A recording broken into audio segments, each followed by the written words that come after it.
भारत की राजधानी दिल्ली के अंबेडकर भवन में भारतीय बौद्ध महासभा दिल्ली पंजीकृत दिल्ली प्रदेश द्वारा धम्मचक्र प्रवर्तन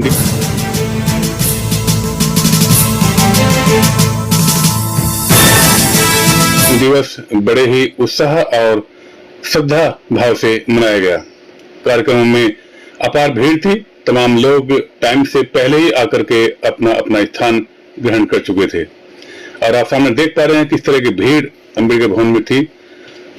तमाम कुर्सियां भरी थी और काफी लोग इस भवन के दरवाजे पर और बाहर भी खड़े हुए थे। कार्यक्रम की शुरुआत में बंते जी ने बाबा साहेब भीमराव अंबेडकर व तथागत बुद्ध के चरणों में मोमबत्ती जलाई और अपने श्रद्धा सुमन अर्पित किए। उसके उपरांत अध्यक्ष रणधीर मोरे जी ने भी अपने श्रद्धा सुमन अर्पित करते हुए बाबा साहब की तस्वीर व तथागत बुद्ध की तस्वीर के आगे मोमबत्ती जलाई और इसके बाद अन्य लोगों ने बाबा साहब की तस्वीर पर अपने अपने श्रद्धा सुमन अर्पित किए। कार्यक्रम शुरुआत में त्रिशंक तहसील ग्रहण करके कराया गया।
इसके उपरांत अन्य लोगों ने भी बाबा साहब व तथागत बुद्ध की मूर्ति पर अपने अपने श्रद्धा सुमन अर्पित किए और मोमबत्ती जलाई व पुष्पांजलि की।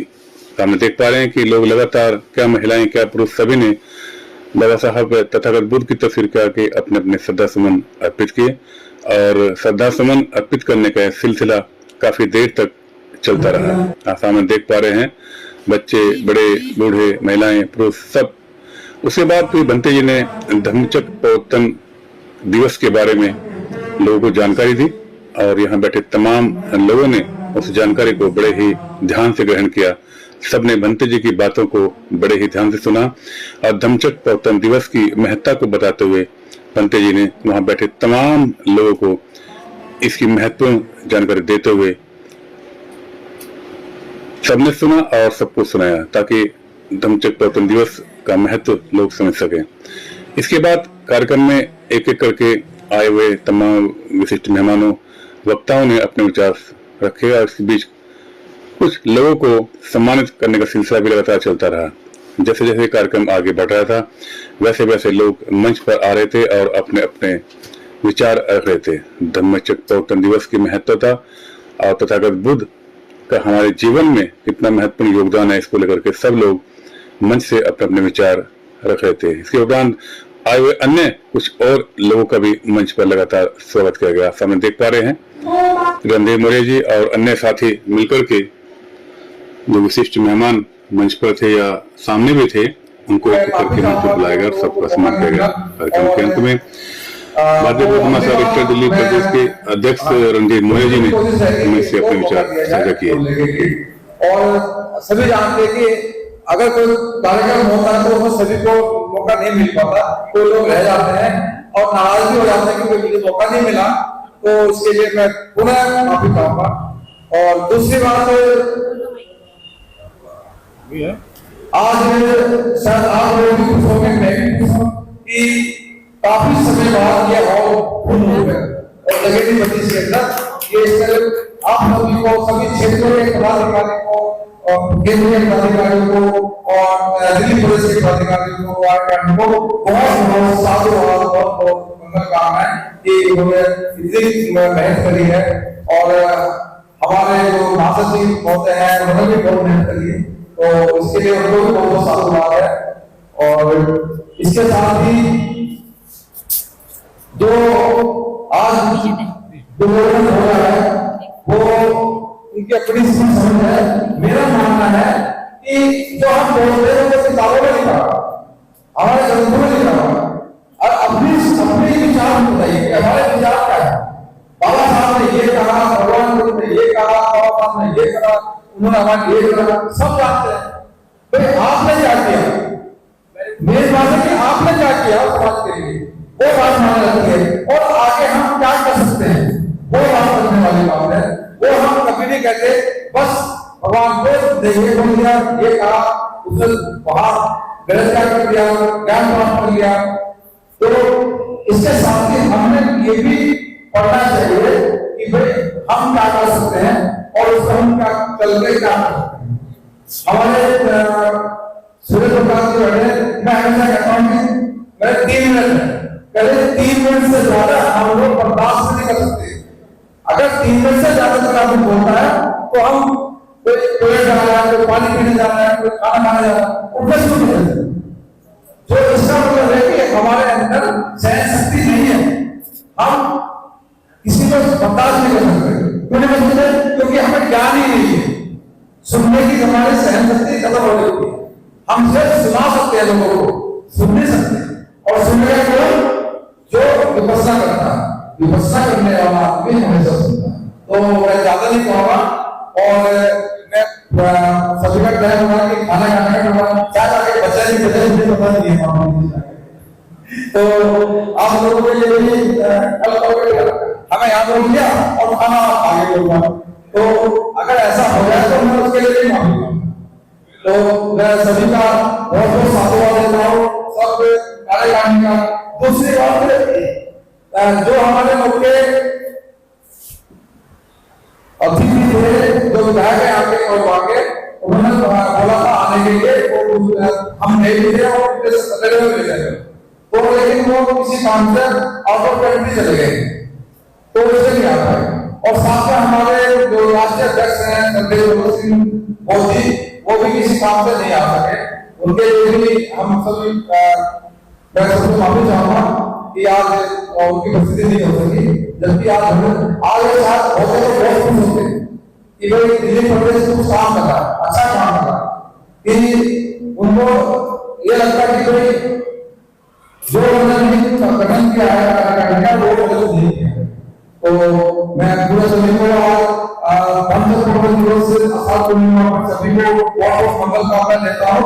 आपका परिवार, आप सभी, आपके मित्र सभी सुखी रहें, उनका भावना हो, सभी का बहुत बहुत स्वागत। जय हिंद। हम सभी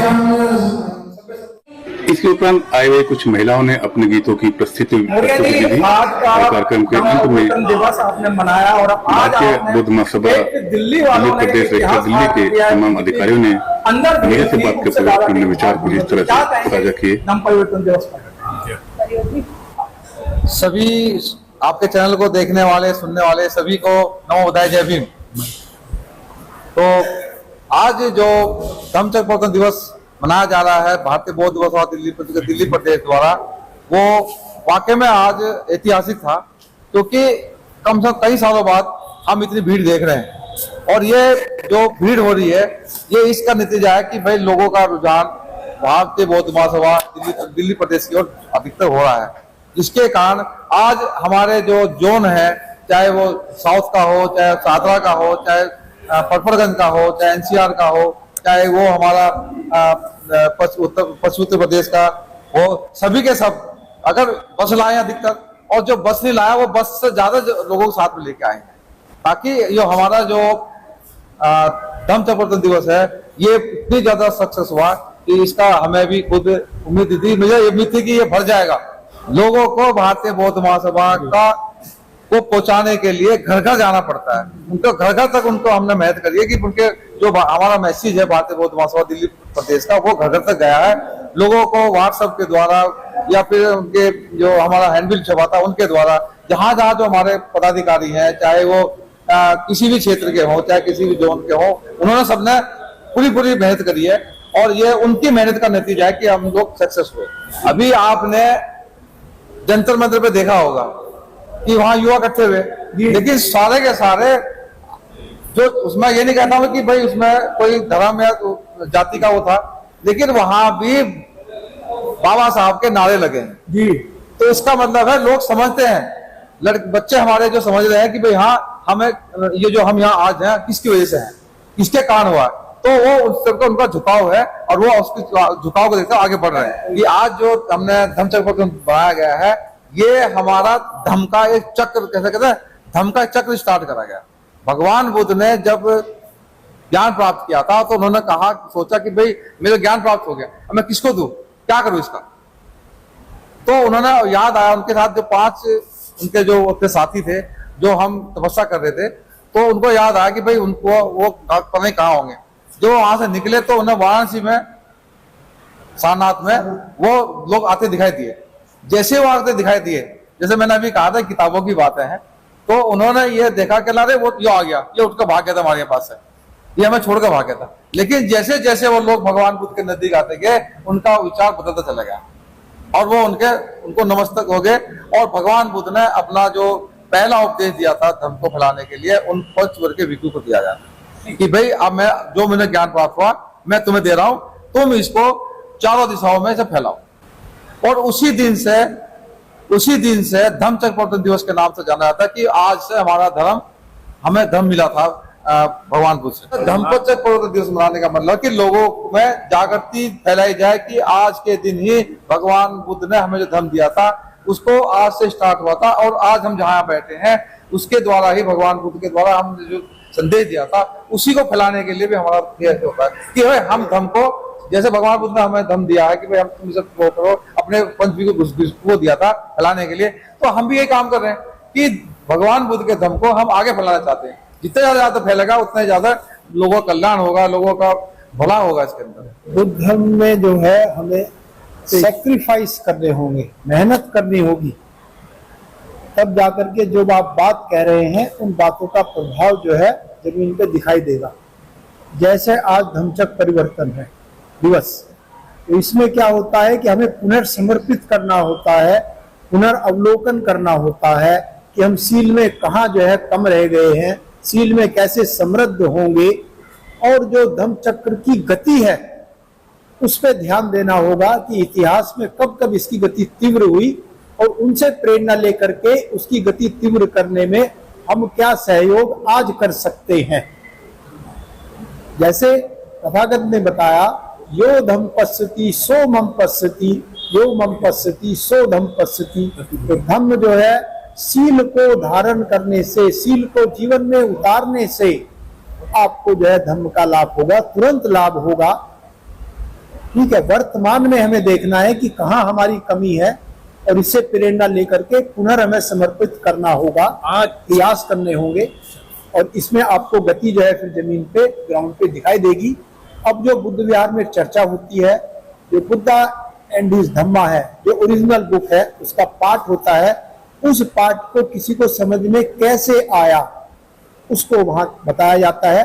दूसरी आपकी मोरल की जो वर्ल्ड में सबसे पुरानी किताब है और सर्व भाषाओं में है, धम्म पद, उसका पाठ किया जाता है, और उससे जो है आपको जो है फिर उसको एक्सप्लेन किया जाता है, समझाया जाता है, और जीवन में उससे बहुत आनंद होता है।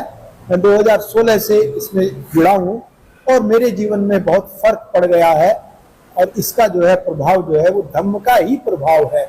जब बौद्ध भिक्षु या धर्म प्रचारक पूरी तरह से प्रचार नहीं कर पाए, कुछ परिस्थितियां थी, सामाजिक परिस्थितियां थी, उसकी वजह से वो नहीं कर पाए। कुछ एजुकेशन का भी था कि जो हमारे बुद्ध जो भिक्षु हैं वो उतना एजुकेटेड नहीं है, उसकी वजह से वो सही बातों को समझ नहीं पाए, इस वजह से वो अपने प्रचार नहीं कर पाए सही तरीके से। फिर सामाजिक दबाव भी था दूसरे धर्म का, इसकी वजह से भी वो दबे रहे, वो नहीं कर पाए। लेकिन अब भिक्षु शिक्षित आ रहे हैं, और वो धम्म का प्रचार सही कर रहे हैं। हम अपने भिक्षुओं को प्रशिक्षण देने की कोशिश कर रहे हैं और कोशिश कर रहे हैं कि नए भिक्षु आए, क्योंकि जो बेचारे पुराने भिक्षु हैं हमारे, वो जितना कर सकते थे उन्होंने पूरी सामर्थ्य से किया, लेकिन अब जो आ रहे हैं वो एजुकेटेड आ रहे हैं, पढ़े लिखे आ रहे हैं और धर्म के बारे में ज्यादा जानते हैं, तो उसी प्रकार से वो सबको उसका बताते हैं उसको। और सबसे बड़ी बात है कि हम लोग जो धर्म की बात करते हैं वो पाली में बात करते हैं। जब तक हमारे समाज की भाषा है उसमें नहीं बताएंगे तब तक ये धर्म नहीं फैलेगा। इसलिए हमें जितने भी हमारे धर्म प्रचारक और भिक्षु हैं उन सबका ये दायित्व बनता है कि पाली के साथ साथ देश की जो भाषा है, हिंदी इलाके में हिंदी और दूसरे इलाके में दूसरी भाषाएं, जब तक वो नहीं यूज करेंगे तब तक ये बढ़ना मुश्किल है। अच्छा, जैसा मेरा मानना है। कार्यक्रम था और उसमें यही संदेश है कि हम, जैसे अभी बात आई थी कि वे दूसरे धर्म को किताब पढ़ी जाती है, हमारी नहीं पढ़ी जाती। उसका कारण क्या है कि वो जो किताबें हैं वो घर घर पढ़ी जाती है और वो एक ऐसी भाषा में है, जैसा भी बताया गया, कि वो जो हम पढ़ते हैं, जो हम बोलते हैं, लेकिन जो हमारे जो धर्म है, जो हमारी किताबें हैं, जो हमारा जो ग्रंथ है, वो हमारी भाषा में नहीं है, वो पाली भाषा में है। तो उन भाषाओं को पढ़ना हर आदमी के बस की बात नहीं है। आज का जो संदेश यही है कि हम अधिक से अधिक अपने जो धार्मिक किताबें उनको पढ़ें और उनको पढ़कर अब लोगों के अंदर उनका ज्ञान उनको बांटे कि भाई हाँ ऐसे होता है, ऐसे नहीं होता। जैसे बुधवार में होता है, जब भी अभी इंजीनियर साहब ने बताया कि हर बुधवार के अंदर त्रिपिटक है या भगवान बुद्ध का धम्म है, उनको पढ़ा जाता है और उनकी सरल भाषा में हम उनकी व्याख्या करते हैं। आपने बताया ऐसे करके, और इसके बाद वो जो सरल भाषा है वो उनकी समझ में आती है, तो बहुत सारे लोग सीखते हैं। बहुत सारे लोग ऐसे हैं, हमारे लोग ऐसे भी बहुत सारे हैं जो बुधवार में 2 घंटे बैठते हैं, 2 घंटे सुनते हैं, और जिसके बाद जैसे बुधवार से उनकी पैर बाहर निकलते हैं, खत्म, उन्हें मतलब नहीं कुछ भी क्या हुआ भैया। तो ऐसे लोगों को अभी दिक्कत है। तो धीरे धीरे करके इतना आप पहले से अब तक आप लोग भी आए हैं, देख रहे हैं, पहले से अब तक कितना बदलाव आ गया है। और उस बदलाव का कारण यही है कि भाई आप लोगों की मेहनत है, कुछ हमारी मेहनत है, और ये इस मेहनत का यही फल मिला कि भगवान बुद्ध का जो धर्म है वो बढ़ता जा रहा है, दिन ब दिन बढ़ता जा रहा है। लोग समझने लगे हैं इस चीज को कि भाई हाँ, इस धर्म में हमारे जो हमारा जो कल्याण है वो यही होना है, और यहाँ कहीं नहीं है, कहीं कोई कुछ नहीं है। सिर्फ वो धर्म के अंदर ऐसा धर्म है जिसके अंदर कोई ऐसी सामाजिक वो नहीं है कि भाई जो समझ में ना आए, या कोई विनम्र वो नहीं है, हमारी जो होती है कुरीतियां नहीं है। तो भगवान बुद्ध का जो धर्म है बहुत अच्छा है, बहुत सुंदर है, इसको अपनाना चाहिए और इसको आगे बढ़ाना चाहिए। यही सब मेरी सबसे निवेदन है। जय भीम, नमो बुद्धाय।